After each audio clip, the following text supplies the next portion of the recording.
We are rolling if you're ready. All right, I'm always ready. I try to be.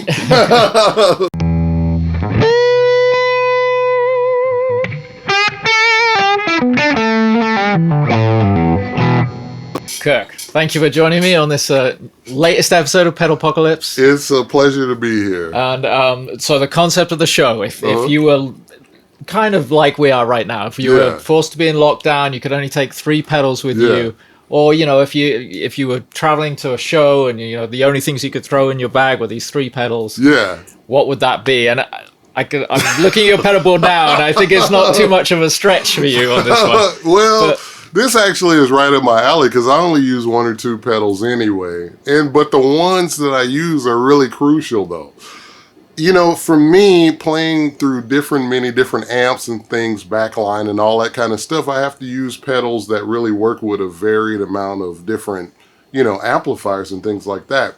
So on my rider, usually it's a Fender Hot Rod DeVille 212. I really like that amp. Or a Vox AC30 or a Super Reverb or something like that. So I've found that the Vemuram, I can't even say it. I've known these guys for a million years.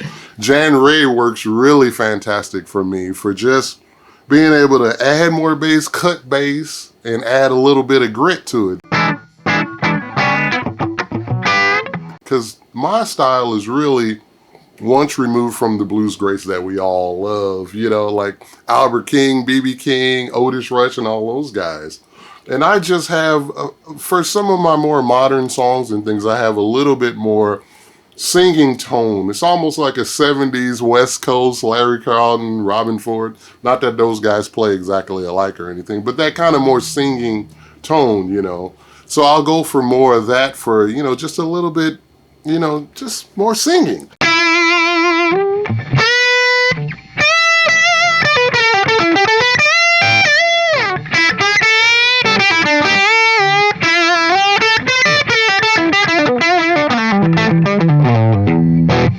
And is that something that you kick in for solos, or is it something you have in all the time? That's a fantastic question, actually. You know, I'm an always-on kind of guy, and I'll just, you know, like the old school way of turning down the volume, turning up the volume for solos or whatever. Because to me, the transition between going from a clean sound to an overdriven sound, I like to have that on my volume control. So, pedal number 2. It's just an old Line 6 DL4, I believe it is. And it's just set to some standard things. You know, he has a modulation delay, slapback, and a longer delay on there for swells.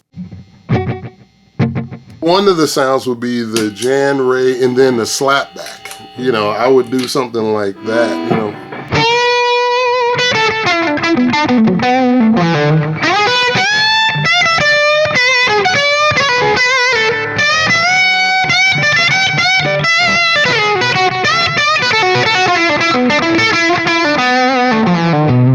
Awesome. And then, so you have one final pedal. Yes. And my most favorite pedal. And which one? What is this? Reverb. Reverb is something that I can, but I don't want to live without, because for me, being primarily a cleaner kind of player, reverb just kind of lifts the notes. You know, when I play or when I attack it, I just kind of have this pillow, you know, that I can like crash into, and it's like just makes everything more pillowy like.